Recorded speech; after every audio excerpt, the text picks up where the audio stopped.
I will never understand for the life of me is the contradiction or the walking contradiction that black women are. You know what I mean? If I could add some context.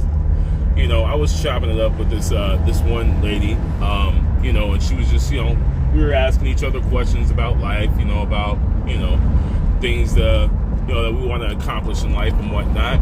And, you know, she was real taken aback when I said that, you know, I've already been married. You know, I was married for 8 years. Thank God I escaped it, you know, without me being divorce raped or, you know, me still having my whole pension intact, because I've seen many of my fellow brothers in the union, you know, they can't borrow off of their pension, but the second that they get divorced, they have to fork over half to the wife. You know what I mean? And so it's just like, I was telling her straight up that, nah, I mean, I really have no interest in being married, you know, at all. You know, I'm cool with, you know, just kicking it with the woman, you know, seeing if there's any kind of a future there. But, you know, long-term relationships I have no problem with.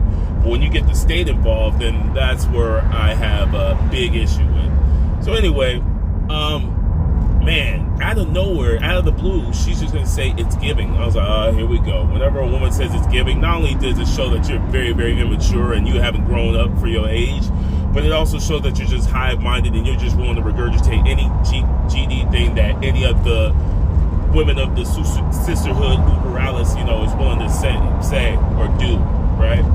But anyway, she said it's giving like I'm gay. And I was like, oh, here we go. That's the sisterhood playbook.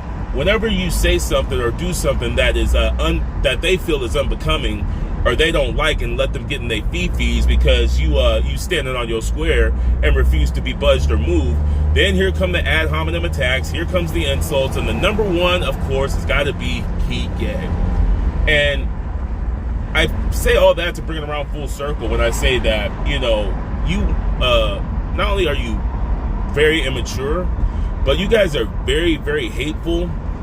You're very homophobic, because the thing is, it's funny because on the one hand, you guys claim to be the biggest supporters of gay men, LGBTQ rights, this, that, and the other. We listen and we don't judge, all that bullshit.